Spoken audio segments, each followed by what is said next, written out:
可以啊，那我就开始了。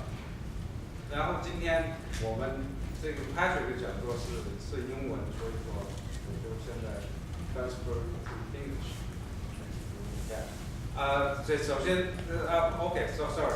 Let me introduce myself. We introduced Xiaozhou. I'm one of the directors of ACSIP. I am a consultant to Tangerine right now. Actually, it is at a Tangerine bank I met Patrick. Tangerine has been on the cloud journey for the last few years with exploring different platforms, AWS, Azure, and Google. Google is actually is currently a main platform Tangerine is exploring for as a cloud platform. And when people think about Google, it's always you would think Google. What's the image in you guys' mind? Young and smart people from Google, right? And today I think we are fortunate to have Patrick because I think Patrick is really a perfect match of the most people's image of Google. And young and smart. and I personally experienced that in Tangerine when Patrick come over to help us when we have problems with Google platform. He always will find the solutions for us. If he doesn't have the answer, we will also actually find the people in Google to help us. And without further ado, Sure, let's get started. Awesome. Thank you so much, Sean, for giving me this opportunity to talk about Google Cloud. My name is Patrick Lui. I'm a customer engineering team lead based out of Toronto. And what I do as a customer engineer is basically help, excuse me for this light, it's not very cooperative. So what I do is working with customers and make sure they see the value of Google Cloud from a technical perspective. So I'm not really a salesperson, but I'm just really trying to help customers leverage the cloud to do what you all want to do. So I've been with Google for about 2 years, and I was just telling Sean earlier that when I first started, I had black hair all over. But now, just this morning, my wife told me that, oh, it's great you have some gray hair on the side now because you make me look a lot younger. So I think it has something to do with all the amount of work and the craziness that sometimes happens in the cloud space, because as you know, there's a lot of dynamics around things that changes in this world, in the cloud perspective. And so without further ado, I'm just going to dive right into it. So Sean asked the question, what do you guys think of when you talk about, or when someone bring up the term Google, right? A lot of you probably would think about this, which is of course the search engine. It looks really simple, but underneath it, there's a lot of infrastructure, a lot of different applications and machine learning that's underlying all the search capabilities that you use on a daily basis. And so what we've done with Google Cloud Platform is we've externalized the technologies that we use internally into Google Cloud Platform. And so just want to throw up some stats here. We have 7 products with more than 1 billion users each. Right? Search, of course, is the most famous one, the one that really got us onto the map. But there are a lot of other ones here as well. So YouTube, I don't know if you can see the stats on the slide, but we have every minute there's 400 hours of video being uploaded. That's a lot of video. Android, G Suite, Chrome, Maps. This one is a funny one. I know this doesn't really exist anymore, so you can clearly tell this is an older slide. But all these products have more than 1 billion users, and to support this amount of users and the traffic, it takes a lot to be able to do that. And so that's where I want to start talking about the foundation that we have. So Google Cloud Platform and GCP, it's a little hard to see, but these are the different regions that we have across the world with our infrastructure. So we're looking at Europe, North America, South America, and Asia. Most importantly, given we're in Canada, there's a region in Montreal, which a lot of the financial services institution that I work with, they really care about having infrastructure in Canada. And so these are all the infrastructure that we have on GCP. But what's really interesting is when we look at the network, and that's a big piece that differentiates us compared to other platforms. Because of what we do as a search company, as YouTube, we really need to have a really fast network between all of our infrastructure. And so if you look at these lines here, and apologies for the lights, if you look at these lines here, these are all the network cable that we have across all the different hubs in the world that's under our infrastructure. So you can see the number of cables going across oceans. And this slide here, I really like showing this. You can see, we're laying down cables across the ocean, and you can see this camera here that the shark is actually trying to bite through the cable. We have to make sure that that doesn't happen, because if that goes down, all the cat video that you want to see on YouTube is probably not going to be available. So jumping ahead, so we talked about the network, talked about the different regions that we have, but what's really important to our customers is the security that we provide. And the way that we secure our network and our infrastructure is not just by having a firewall and call it a day. There's a lot of different layers of defense that we have here. Typically, any section in my presentation today, we could spend hours to talk about everything. So security is definitely one that we could spend, say, 4 hours just to talk about how we defend, how we apply security to all the different layers. So to give you an example, the hardware that we have is all customized. So we have, we know every piece of hardware from the chip level up. We put everything together ourselves. So that way, we know exactly what's going into the hardware, and if there needs to be any patching that needs to be done, we don't have to rely on a third party or a vendor to patch our systems for us. And I have a story about that later. I think there's a slide on that. But we also have, looking at the boot level, the OS, storage, network. Storage is actually a really interesting piece as well.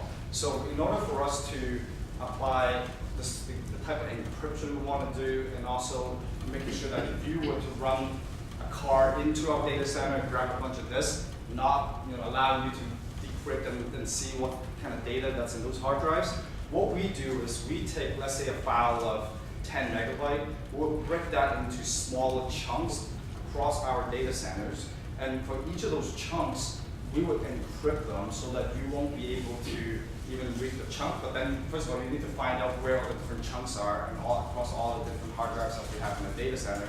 You have to be able to put it together, as well as decrypt each of those chunks for you to read the data that is part of your data set. So that's really interesting, and I can go into that in a little bit if someone wants to talk to me afterwards. Network, application deployment, usage, operation. There's a lot of different layers of defense that we apply to our security. Security is important, but also what's important is the economics of cloud. What we find is that when customers approach us and talk about, we're using other cloud providers, we're looking at how much it costs, they don't really see the savings that they thought they would get. And partially the reason for that is because other cloud platforms, they tend to, if you want to get the best pricing, you have to lock yourself in for X number of years to a specific instance size. So let's say, for example, 8 cores, 40 gigs of memory, you're tied to that for 3 years to get the best discount. But that is very different from how cloud should operate. Instead of how you're paying things up front, you should really be just paying as you go on demand, because that's where you'll see the savings. And so that's something that we firmly believe in. So we instituted the concept of sustained use discount. This is where if you just leave, let's say, a virtual machine running, say 24 hours a day for a month, you automatically get 30% applied, 30% discount off without doing anything, with no commitment whatsoever, not paying upfront either. What we also have is something called custom machine types. So for example, when you buy a piece of hardware, a server, rack it up in a data center, they typically have specific configuration. It could be, say, 36 cores, 128 gigs of memory, and you're stuck with that. But with our VMs, what you can do is you can customize it to the point of fitting it very closely to the workload that you have. So it could be 1 core, 2 gigs of memory, 400 megs of memory, whatever it is. You can customize it so that you don't have to over-provision just because you don't have that choice. You have the choice to not over-provision. Also, super fast spin up time. So what that does is it allows you to not have to predict ahead of time to spin up your virtual machines. So for example, we just had Cyber Monday, Black Friday, right? So typically in a traditional environment, you'd have to get your infrastructure in place ahead of time and overshoot it just so you can have enough capacity to address all the demands that's coming into your environment. But because of the fast startup time that we have, you can easily just, when you see a lot of requests coming in, configure your backend in such a way that your systems will automatically just spin up more instances to support your workload. So you don't have to over-provision ahead of time, you can do it in a matter of seconds. Automatic app-specific sizing recommendation. So I used to work for a company that did optimization for data centers. And how we used to do it was collect a whole bunch of metrics like CPU utilization, memory, etc. And then we'll model it out and say, you should downsize your VMs or virtual machines to this configuration because you're over provisioning your environment. That's a product that we used to sell for millions of dollars. That piece of recommendation is free on GCP. So you automatically see a little pop-up, not even pop-up, it's more like a little tag that shows you, hey, if you downsize your system by this much, you save, let's say, $30 a month on this particular instance, because based on historical usage, you don't actually use that much resources. We also have something called preemptible machines, so these are excess capacity that we have in our infrastructure, and we're giving customers 80% discount to use those systems. The only gotcha there is you can only have those systems for a maximum of 24 hours. So for a workload that is batch and you can survive a restart, so for example, reporting, if you want to run a grid type application, high performance computing, for example, those are really good use cases to use preemptible machines. GPUs and TPUs, I'll talk more about this later on, but these are accelerators that you can use to help accelerate your training of the model. And we have an expert later on to talk about that, so I'm not going to get too much into that piece. Live migration, this is also very important. So live migration means that if we, let's say we have a host, so the server, the actual hardware, inside the hardware we have VMs.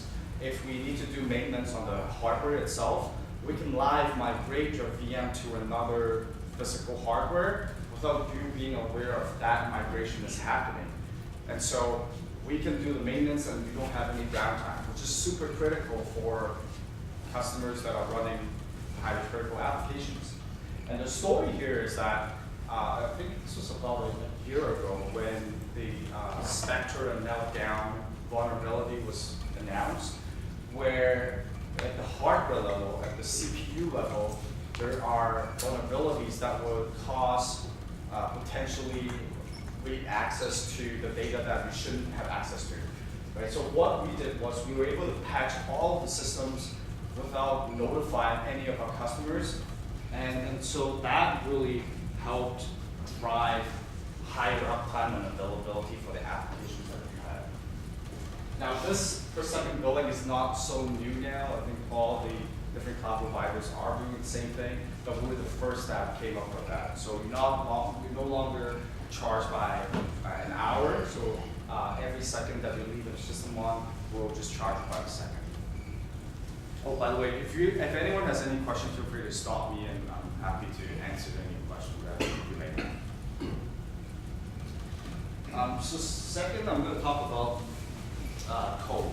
So I like to talk in analogies and stories. So instead of talking about code right now, let's talk about doing laundry. Right? So I grew up in Asia when I was a kid, and I remember seeing washboards like that. I remember grandma would have a washboard and we just do that. Right? It's a lot of work, blood, sweat, and tears. Right? You just have to do that all the time. No one really likes doing that now. I hope no one is still washing laundry this way. So now what do we have? We have washing machine, right? So you still need to know what you're doing with the washing machine though, because I'm sure you're not going to throw a brick into a washing machine like this guy is doing, but you still got to operate it. You still got to put your dirty clothes into the washer, put some detergent in, hit the button, and it does its magic, but you still got to do some work. Where I like to take things to the next level, where you can have laundry as a service, right? Someone, all I have to do is take all my dirty laundry, put it in a bag somewhere, someone pick up my dirty laundry, and they come, do whatever that they do, come back with some clean underwear for me. And that would be ideal. Right? So similarly, what we're seeing across what the customer wants is that traditionally, everyone knows about the physical data center, right? You have a physical building, and you have your storage, your servers, network. There's a lot of that. And